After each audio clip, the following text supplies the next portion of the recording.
Hi, everyone. And thank you so much for coming to round 2 of our leadership forums as we get ready to celebrate this year's Mara Award winners. My name is Dina Jackson. I'm the Chief Operating Officer at the Texas Women's Foundation, and it is hard to believe this is our first major in-person event in over 2 years. So welcome to all of you that are here with us, as well as those that are at home. Now that we're all so much more comfortable with that technology of all the different ways that we can be present. So thank you. We're going to be having a great conversation here as we go along. At the end, there is going to be an opportunity for questions, so please be thinking. If you're at home, there is a chat function on the interface. I think it's in the lower right-hand corner, maybe. So please interact with one another, send us your questions, and then those of you that are in the room as well, and we'll be trying to get to as many of those as possible at the end. For those of you who have other leadership forums that you wanted to go to, but you can only be in one place at a time, don't worry. All of the leadership forums, as well as dinner tonight, are being recorded. They're going to be available to all of you for the next 7 days. So the email will come out tomorrow to give you the code in case that you don't have it. But please, I hope you enjoy taking a look at those as you go through the week and getting to listen to so many other great women leaders. But for now, let's get started with who we've got to be with in person. First of all, our Mora Award winner recipient is Stacy Johnson, who certainly walks the talk when it comes to building women leaders. After leaving an alcoholic and neglectful mother and entering the foster care system at age 2, Stacy spent the next 14 years moving from foster home to foster home and dreaming that one day she would open up a children's shelter and help other kids just like herself. In May of 2014, that dream came true, and she finally opened the doors of Central Texas Table of Grace, a 501c3 nonprofit organization that provides emergency shelter to foster children and administers a supervised independent living services for young adults who age out of the foster care program. In 2021, NBC's KXAN recognized Stacy as the most remarkable woman of the year in Central Texas. And interviewing Stacy today is going to be Carol Wentz. Carol is managing director and a divisional executive at Merrill Lynch. She joined Merrill Lynch in 1995 as a financial advisor and has risen through the ranks year after year. Carol has served on the National Diversity Council and was instrumental in launching, and see, she just keeps going on. I have to flip pages. Was instrumental in launching the Professional Women's Network for Texas Mid-South markets with Merrill Lynch. She earned her bachelor's degree in finance from Morehead State University and an MBA from North Dakota State University. She has been a longtime and consistent supporter of Habitat for Humanity, United Way, Catholic Charities, Second Harvest Food Bank. And Carol and her husband Manuel have twin daughters, 22, who attend UCLA and Chapman University. So I want to thank you both so much for being here with us today to bring this meaningful conversation, and let's get started. Great, well thank you, and thank you all for the opportunity to be involved with the Texas Women's Foundation and the great work that happens every day. We at Bank of America Merrill Lynch support Texas Women's Foundation because the mission is just so critical, right? If you think about it, building equitable society for women and girls. What could be more important and more powerful than that? We all know this, right? When we have strong women, we truly have a better world, full stop, right? And so, you know, my colleagues and I who are here today from Merrill Lynch know this. You know, many of us have worked in a male-dominated industry for many years. For me, it's been 31 years in the industry. And it's just been so rewarding for me to just have the opportunity to mentor, to coach, to work with and support young women to grow and advance and have success in our industry and outside of our industry. And we need to prepare our young women and our young girls today to step up and take the mantle for leadership for our future. And that's what this is all about. And it's one of my favorite things to do, by the way, throughout my career, so it's been a lot of fun. Early in my career, as mentioned, I found myself sort of, you know, starting women's groups and mentoring both internally and externally to our company and in the community to really foster success coaching young women to just help them move forward and have success in their career and their lives. And that's really what this is all about. It aligns, I think, perfectly to, I know, my passions and the passions of my colleagues, and I'm sure most of you in this room today. So with that, I'd like to jump in if we can. So, Stacy, I am so glad that we are here together today. And as I learned from your story, it really resonated with me. And I'm sure so many people in our audience today as well. Coming from, a humble background myself, I loved learning how you took this experience from your upbringing and you used it to pay it forward and make such a positive difference in the lives of at-risk youth with your organization of Table of Grace. So I really want to start out then by asking you about your journey to start and lead a nonprofit. Can you maybe tell me what first sparked the idea and about opening the nonprofit? And then most importantly, what pivotal moment kind of actually brought it to reality? Okay, so I grew up in foster care, as you heard from my bio, and really what the catalyst for me wanting to help foster kids was someone that helped me when I was in foster care. And so I was in a group home. I actually asked my caseworker if I could go into a group home because I was just getting sick of being moved around. And I said, well, if I do my chores and I follow the rules, I can just stay in this group home, right? And she says, oh, Stace, I don't know if that's a good idea. There's a lot of rules. You're not going to be able to be a normal kid, but if that's what you want, yeah. And so when I was 15, I went into Lisa Lane group home, and there was 6 girls, and basically I told the house therapist there, his name was Russ, that I wanted to get legally emancipated by the time I was 16, so within a year. And basically, instead of laughing me out of his office, like I try not to do when my kids tell me stuff like that, he believed in me, and he said, you know what, you're gonna have to get right to work. There's this book, it's the 7 Habits of Highly Effective Teens. He gave me this book. He said, you're gonna have to get a job, you're gonna have to do all these things because a judge is gonna need to see that you can actually do this. And so I went through that book, and it has things like be proactive instead of reactive, and begin with the end in mind, and these type of things. And I really took it to heart, and I looked at it like my guide to life, because I felt like there were so many things in that book that maybe you would learn in a regular functional household, but I hadn't learned these things. And so I did all the things, and on Cinco de Mayo, when I was 16, I did get legally emancipated and was on my own. And that therapist was in my life for about 6 months, and he changed the trajectory of my entire life. And I remember thinking when I got emancipated that someday I was gonna help kids like he helped me.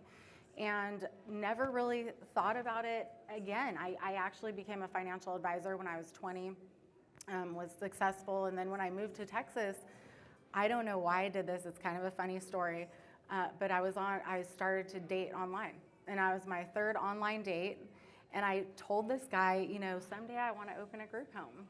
And he said, well, if that's your dream, you should just do it. And I kind of laughed at him like, I'm a single mom, I'm making good money, I can't just quit my job and start a nonprofit, but thanks for the encouragement, And he walked me in my car and he says, you know what, I can't stop thinking about this. If that's your dream, you should do it. And that night, he emailed me an ebook called The Step-by-Step Guide to Opening a Group Home. There's actually a book. And I just read that whole book by the next morning, and I was on step 5 doing it. And the rest of the story was just really a million miracles that happened with my community supporting me. And 1.5 years after that date, the shelter was open. And so I opened Central Texas Table of Grace 1.5 years from that internet date.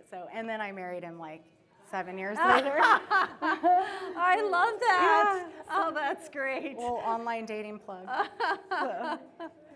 That's awesome. That's such a great story. Thank you for sharing that. Well, in wealth management, one of the things we know is for us to really, truly help our clients achieve their hopes and dreams and their long-term financial goals, and it sounds like you know this as well. It's absolutely necessary for us to have those trusting, deep, authentic connections and relationships with our clients. We need a relationship with them where we know them and they know us, right, very deeply. And you've been quoted as saying, vulnerability fosters connection. So that's a really powerful statement. Can you tell me about a moment of vulnerability where maybe in your leadership journey where that led to sort of an unexpected or a connection for you? So I think with my journey, it's just been a constant thing, because I realized very young that when you share yourself, your real self, and you let people see the real you, they connect with you on a different level. It's not just small talk or this, when you share yourself with someone. So I've always sort of used my story, not for sympathy or anything like that, but always when I got hired at a job, I talked about being in foster care, and that I used that as one of my strengths, is that I got emancipated when I was 16, and here's all my letters of recommendation from that. And when these people saw my story and saw that I was trying to help myself, a lot of my mentors as I was growing up and had gotten out of foster care at 16 with no guidance, nobody, a lot of times it was my bosses or my managers who sort of took me under their wing because I was vulnerable and they knew where I came from. And so maybe when I did something a little off the wall, they understood, like, oh, that's because she's been in 5 different high schools. That's because she's, been in foster care. Maybe she doesn't understand. And so it really helped me along the path. But I think that it also helped me achieve my dream of opening Central Texas Table of Grace, because it's the very core of my being. My passion is to help these kids that have so much potential and not to have that potential be wasted. And they need something. They need a little help. They need a little guidance. All kids do, and especially after the trauma they felt. And so I think the reason why my community came forward to help and rallied around this organization was because they heard my story. And I said, and they, from the depths of my soul, they can see that I want what's best for these kids. And I think it helped me get my community to rally around. So I think just constant vulnerability. And sometimes I do get sick of telling my story now because I do it a lot. But I think it's what allows people to see the real you. And then it just fosters that trust and that connection. And also when I share with my kids, I think I get that sort of immediate street cred a little bit, because they can't say to me, you don't understand. You don't know where I've been. Yes, my story is different, but I do know what it's like to be in foster care. And yeah, it's not fun. So I think they trust me a little bit more, knowing that I really have been through some of the things that they've been through, and I've seen it, and I'm really here to help. This isn't, just a business or something like that. Yeah, we can tell, right, how passionate you are and how authentic you are about it, and it really makes a difference, right, when you just show who you are. And the kids can tell. Yes, they can tell who's there for them and really there for them. They can tell. They can. What do we say? No secrets in the boardroom, right? Mm-hmm. You can't fool the players ever, right? So really smart. All right. The theme of this forum then is perseverance. And can you tell me maybe how do you teach your kids perseverance and the young youth that you care for at Table of Grace?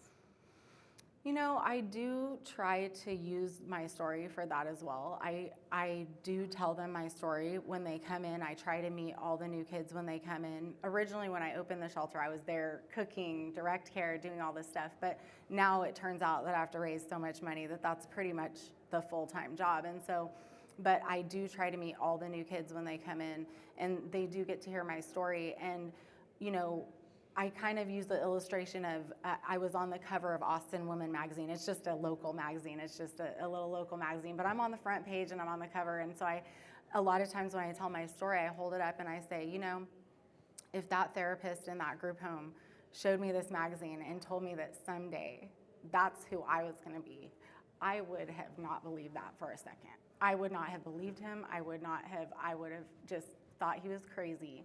And so I like to tell them that, today and what's going on today in your life isn't forever. And I know it seems like such a big deal because this is your reality and this is the now, but you have so much time left and it's not going to look like this forever. And, we can do things that can help you succeed and help you get through it. And we teach coping skills and we teach, these different things. And I just like to give them that sort of hope from my story that, I came from right where you're sitting. I was in a group home And now here I am doing what I love every single day. And life is wonderful. And so I like to use that and show them that, just get through and always work on yourself, because they are so out of control. Everything controls their life except them, it seems like. They get moved from home to home. They get put in this school. They get put in that life. So why would they ever believe that they have any control over anything ever? And when you start to believe that you don't have control over anything, then, it just gets you in a bad place. And so when I say the one thing you can control is yourself. So while you're here and while this is happening to you, let's work on you. Let's do what we can do. Let's get the grades up. Let's do the things. Let's get our ID. Let's start taking driver's training, and let's do something for you that you can control. And that's how you get through things, I think, is to just do you. Yeah, well, I love what you said there. And I think that really connects, right, with so much of what we say. Where you start does not necessarily determine your destination, right?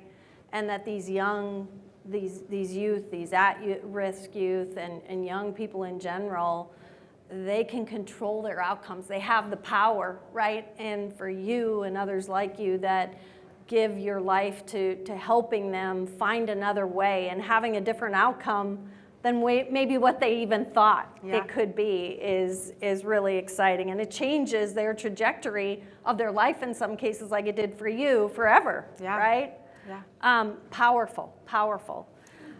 So as the saying goes, if you can see it, you can be it. And it's got to be incredible, right, for these youth at Table of Grace to see someone like them in a leadership role like you have.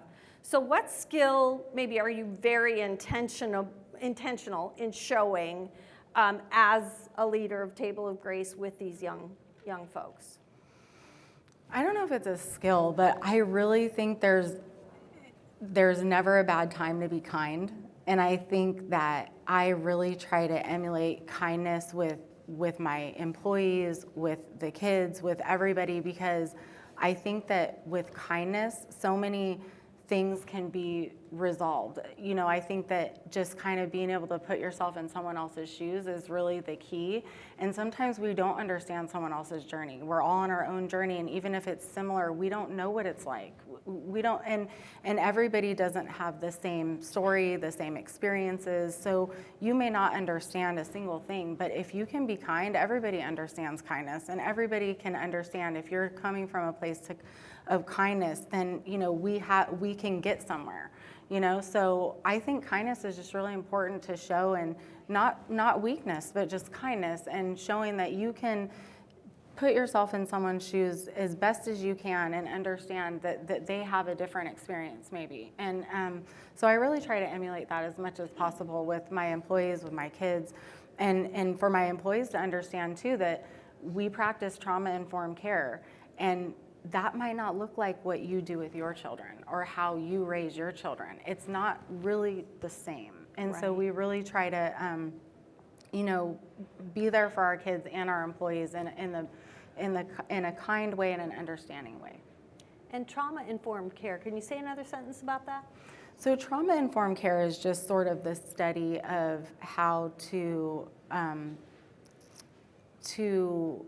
interact with people who have had trauma. And so it really doesn't look the exact same as maybe the way that we would interact with our own child or different things. And it's just really the study of what they need, what they might be feeling, what their action. So many times the kids will, have a behavior or something, and it really has nothing to do with the fact that you said they couldn't have a cookie. It really has. It's a whole other situation, and you have to get to the bottom of that, because when the kids are doing something or acting out in a type of way, I always like to say they're not doing it to you, they're just doing it, and it's because of their trauma, and it's not a slight against you. They're not trying to make your day hard. It's just their experience. And so we like them to understand the psychological process behind some of these things and some of these behaviors, and just the way we interact. And it has a lot to do with trust too. Trust-based relational intervention is a practice that we use, and that's just how to show that you can be trusted and with the kid. That's great. Thank you. So digging just a little deeper then into kind of tangible leadership skills that maybe our audience can bring back to their communities, to their companies. What one trait do you feel is key as a woman and as a woman leader to constantly sort of hone and develop in order to amplify inclusivity and belonging and care? I think it's really about empowering people, because that was hard for me in the beginning, to empower my employees or people to do certain things, because I have control issues, because I have trauma. So that's None of the women in this audience have any control issues. Yes, We've got it all figured out. Yeah, I was a foster kid. You can't blame me. It's fine. But it was very hard for me to let go. But what I realized, and this is what I do, so that therapist giving me that 7 Habits book made me realize that I can really just learn about anything. So if I'm having some sort of an issue, or I'm having some sort of a problem, I know that I can go find a book and read about it and figure out what to do. And so I've used that throughout my whole life. I've read probably every self-improvement book, self-development book, psychology, just all the things, because I wanted to be able to teach myself how to do certain things that I wasn't taught or that don't come naturally to me, including being a mom. So I just read. So what I read is that you get the best out of people when you empower them to do it in the best way that they know how. So you tell them what the end goal is, and then you empower them to figure it out and to make the plan and to do it.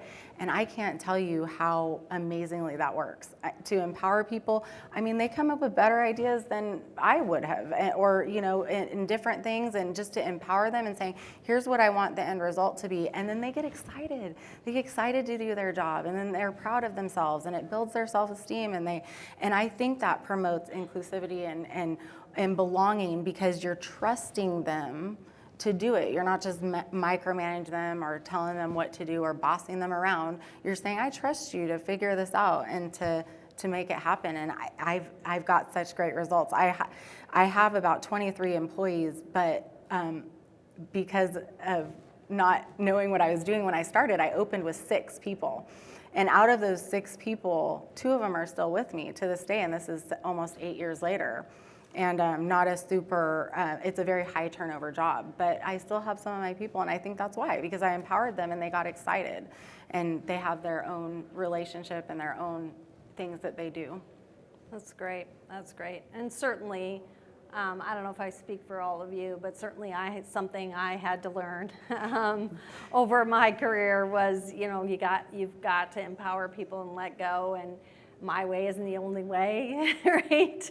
As women, we tend to be perfectionists sometimes, right? Yeah. And we like to control things. You can all admit it. I'm right here, and you're so right. When you allow, there's so much great young talent around us that when we empower them and we allow them to really be seen and show what they can do, it's so empowering, and it makes such a difference. And so often, hate to admit it, but they do it better than we do. I know they do it better than I do, for sure. And so certainly something we all continue, I think, to have to work on as women, for sure, is to continue to remind ourselves that empowerment is also inclusivity, right? And it's very positive for those around us. So still working on it, but getting better. Work in progress, always. Always a work in progress, always getting better.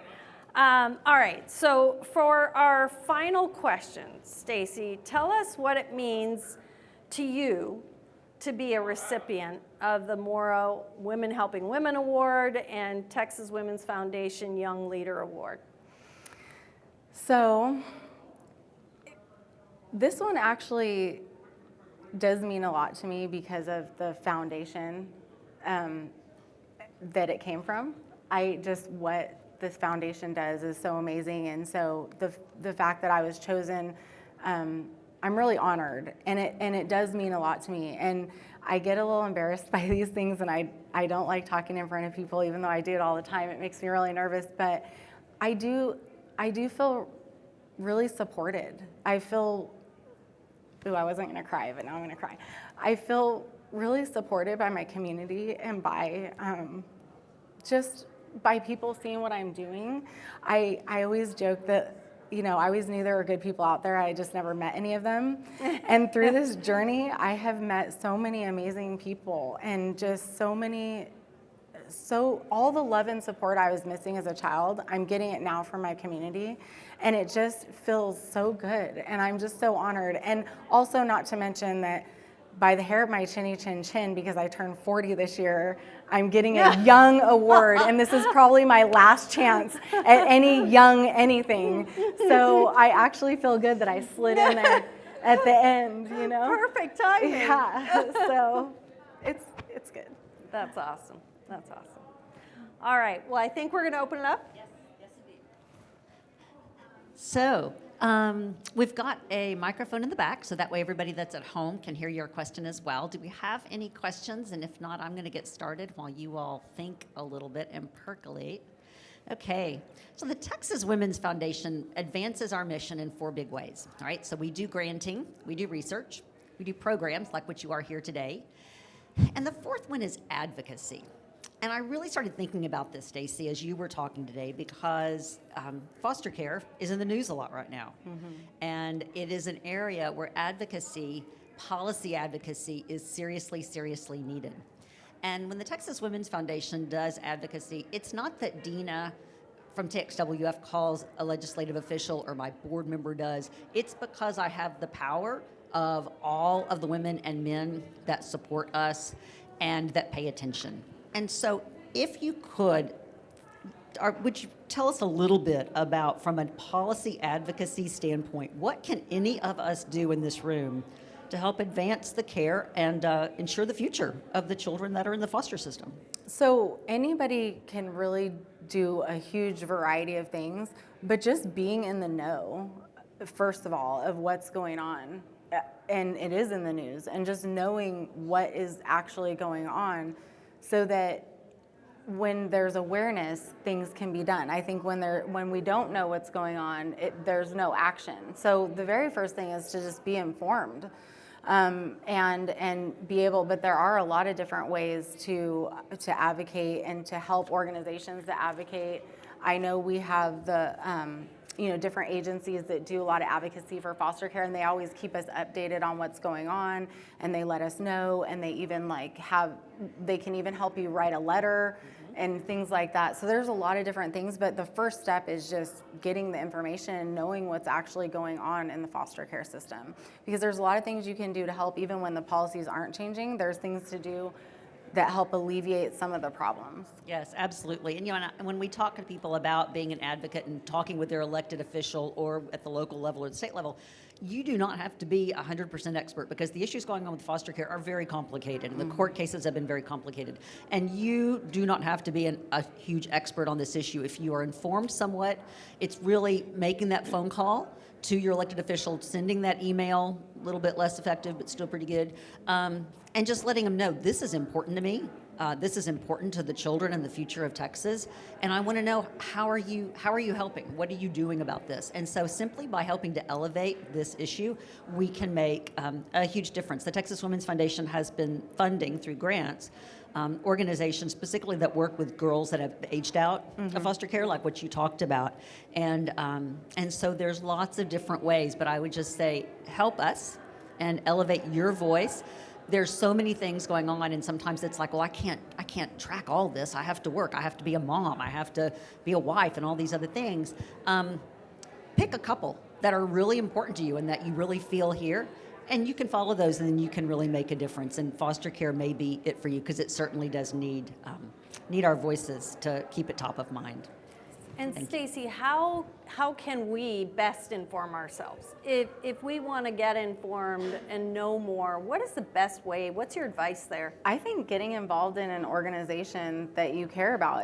If foster care is important to you, there's a local, any type of, a shelter or a group home or a treatment center, or there's places like child advocacy centers. I'm from Austin, so I don't know any of the names around here, but there's so many different organizations that you can get involved with. because they'll kind of inform you. I mean, just all of our volunteers kind of know what's going on because they're around us. They hear us talk, they know, and then they can help because they kind of know what's going on. They're involved, and then also just helping the organizations. Like, it might not change a law, but it's going to help a kid. So if you're supporting an organization, that does take care of foster kids, there's so many different ways to help. It's all the things that time, treasure, talent, there's all the things that you can give to help an organization that's helping kids. And then you'll know when you're around, you'll hear it, you'll know what's going on and see it. Yeah, I know we've funded for a long time Our Friend's Place here in town. And then also, I forget the particular program, but City Square actually has an arm that works specifically with teen children that are in the foster system. So those are two organizations locally. And like you said, Children's Advocacy, they're all over the state. And so that's a really easy way to get involved. And then Stacy, you were saying when we were talking, getting to know each other before this, you were saying, you were talking about the work you're starting to do more and more around those kids that are aging out, those kids that are turning 18, right, and are aging out of the foster system. Can you talk a little bit about what you're planning there and what are some of the things you're doing? Yeah, so the shelter I opened almost 8 years ago, we take kids between 6 and 17 that are in the foster care system, and we take boys and girls, and we have about 13 beds. But one of the most heartbreaking things along this journey was when a kid would turn 18 in the shelter, and you knew they had no one. They're in a shelter. They don't, they've been in the shelter for 2-3 months, and they're going to turn 18, and they have to choose at that point if they're going to go into extended foster care or if they're just going to age out. And oftentimes, aging out means they get dropped off, and that's it, and it's over, And so when the kid would look at me like, what's going to happen to me when I turn 18? Well, why can't I just stay here? Well, because you're an adult now, and you can't be with the kids. So I knew I needed to do something about that. So I started a new program called Grace 365 about a year ago. And we have 10 kids in that program, and it's for 18 to 21-year-olds who age out of foster care. And we provide them a fully furnished apartment. We do life skills classes, cooking classes, and we just purchased a 2-acre piece of property that already has a house on it that we use for the community center. And then we're going to build multifamily housing around it so that we can become more sustainable. Because right now we're paying for apartments in Austin, Round Rock, and that takes all the money. So, we're going to become more sustainable and have housing. And these kids, they're so far behind even a regular 18-year-old. And how many 18-year-olds are just ready to be on their own and need no help and never call you again? They're not an adult at 18. And especially these kids, they've had so much trauma. They're really developmentally usually more like 14, 15. And then they're on their own and they have nothing. And I have a text from one of the kids that, because I would unofficially sort of help kids as they, because I would keep in contact with kids and everything. And I got in touch with a kid, and her text to me said, she goes, I guarantee you no one cares about foster kids and what happens to us when we turn 18. I was dropped off in downtown Houston. I know this by heart. I was dropped off in downtown Houston with no money, no ID, no papers, which I still only have copies of, at a homeless shelter where we had to draw a piece of paper from a bowl to see if we got a bed, and I didn't. I had never even been to Houston. And that was her experience. And that's unfortunately what happens. And so I knew that we had to do something. And so now we've got those 10 kids in that program, and we're gonna do our best. And I really think that they have a much higher shot at least tapping into some of their potential when they have help like that, because they fall into the cracks so quickly. Thank you so much, Stacy. So I think we're going to go ahead and close. We're kind of running out of time, but I want to thank all of you all that were here today, as well as everyone that's online. Congratulations. Once again, Stacy, I don't want to keep embarrassing you, but we're so happy to have you here. And Carol, what a great conversation. We really appreciate it. Don't forget that you can listen to this. You can share this conversation with others, and as well as listen to the others for the next 7 days. Right now, we've got a reception that's going to be starting out in the lobby that's right behind us. And then dinner is at 7. Isn't that right? Dinner, I think, is at 7, and we're going to start right on time for dinner. So make sure that you find your seat and you are sitting down to enjoy that, as well as the talk with Radha Agwal. And I think that is all. Thank you again.